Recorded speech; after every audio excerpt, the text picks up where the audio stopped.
One of the things that has proven more difficult, especially in the last few months, is our grocery bill. As things start to get more and more expensive, we're having to get creative with what we eat and what we buy from the grocery store. Here's a kitten. They're so darn cute. It's certainly no secret that most of us have been feeling the pinch at the grocery store lately. What used to be $3 is now $5, what used to be $5 is now $10. And despite what these clips might seem, I don't actually do the grocery shopping. That's kind of what Nicole does. But regardless, I still see the effects in my pocketbook.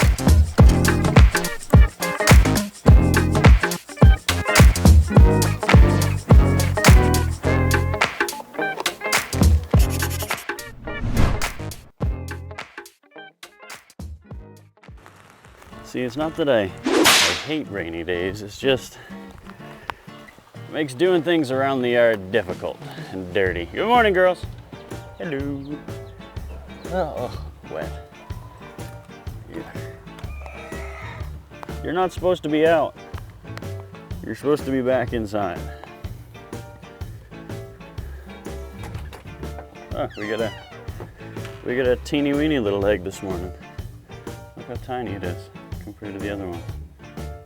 A little smaller than a golf ball. Bib! I'm not even wearing pants. I need 3 ways to save money at the grocery store. The first way to save money at the grocery store is to use points. It's certainly no secret that for years, companies like Air Miles, Visa, and Optimum have been gamifying the grocery and retail industry. Just got 68,000 points during your PC Optimum points days. So it only makes sense that you would also take advantage. The key thing to remember, though, is to not just spend money to gain points. Buy the things you would normally buy, just check to see if the house brand offers points for buying their brand as opposed to another name brand. You'll be able to see that, oh, this week, if you buy this case of strawberries, you'll get 1,000 points. I don't really oh, there's mom and dad on the porch. Don't mind me, just YouTubing here.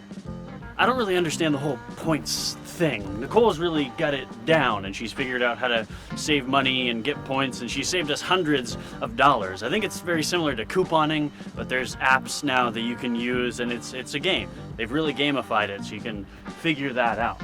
And while Nicole tries to think of a third way, I've definitely got one: foraging. Something that we've been trying to learn, and something we've sort of picked up, is learning what around our property we can eat. Like, we didn't plant these apples, but look, these apple trees growing fresh apples.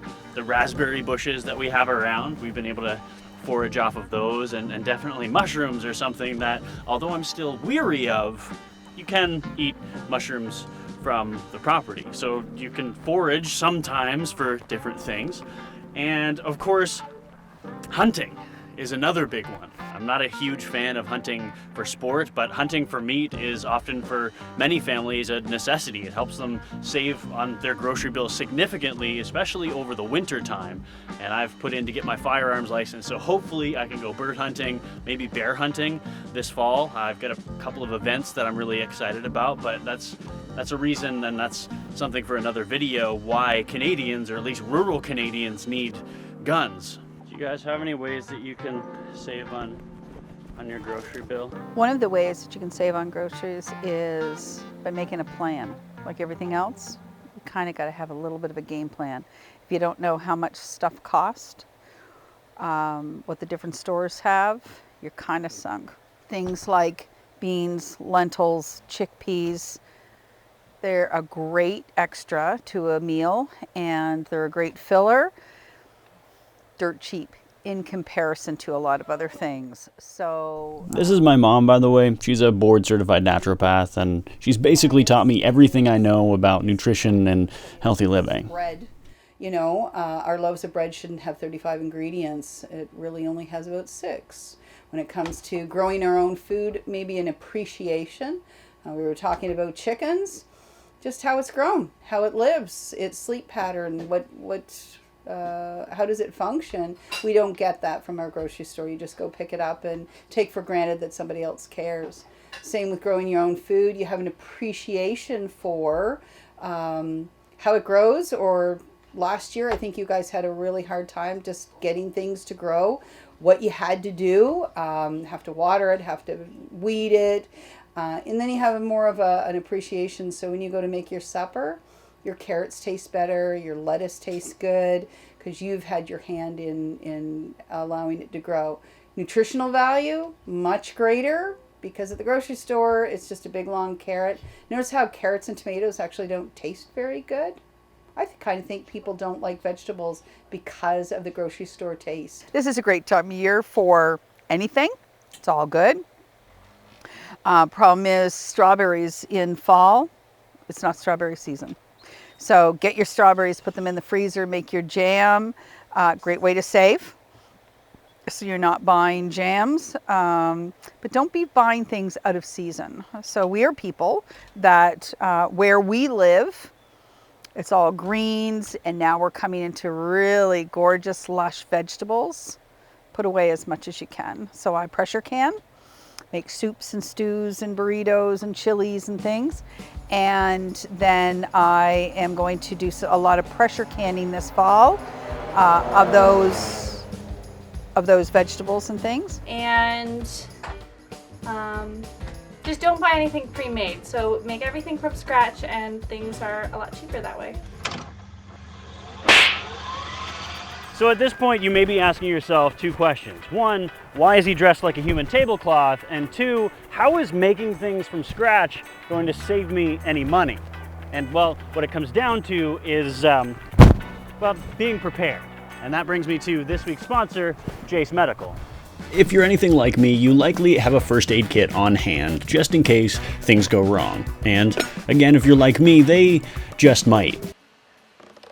And with doctor's visits and prescriptions, they can be costly, and here in Canada, you might even have to wait weeks for a simple antibiotics prescription.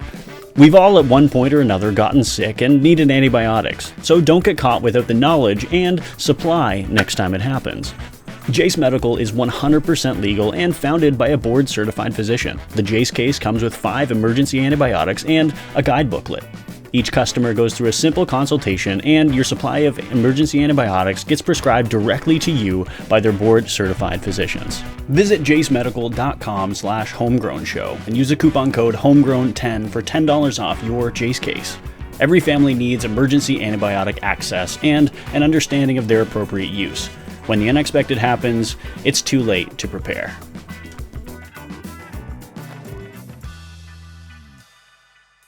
Being prepared definitely goes along with buying in bulk. So this will make like a bajillion loaves of bread, and it's $10. So. Whether you're thinking ahead for fall, trying to get through winter time, because like Mom said, buying things that are out of season are definitely going to be more expensive. They cost money to get here, and with rising gas prices, things from out of province, things from out of country, and things from down south, wherever, things are going to be a lot more expensive just to get them imported. So if you can think ahead, collect things that are in season, make your jams, make your pickled whatever, you're going to have a lot better time at saving on the other side. So making things from scratch, like your bread, like your bagels, Sawyer pretty much only eats pizza right now. So if you're making things from scratch, you are saving because you're buying so much of it up front, and it's quite honestly a healthier product. Making things from scratch, you're definitely gonna have a higher quality food than you would if you were to buy something that's made to be shelf stable, something from the store with a plethora of ingredients. At least this way, you know exactly what has gone into it. And oftentimes, if you've harvested it on your property, or some of the ingredients from your property, then you know exactly where it was grown, how it was grown, and the quality of that food.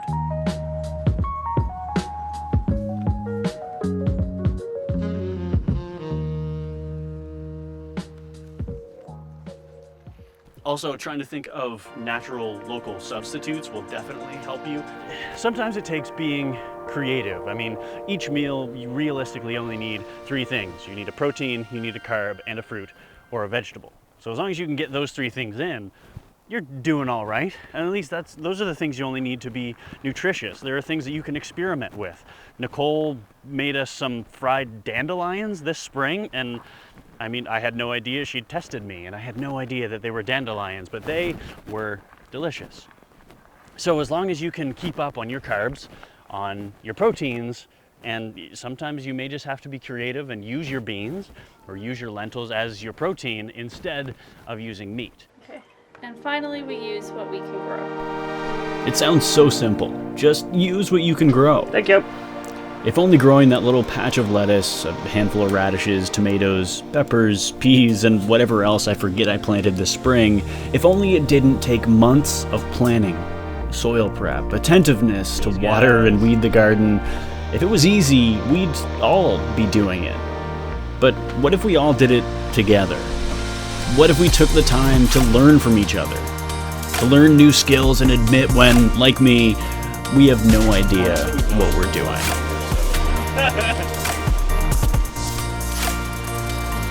If you enjoyed this week's episode, leave a like and consider subscribing. And if you have more ideas on how to save on your groceries, leave them in the comments below. Huge thanks to this week's sponsor, Jace Medical. Don't forget to visit jacemedical.com/homegrown show and use the coupon code HOMEGROWN10 for $10 off your emergency antibiotics kit.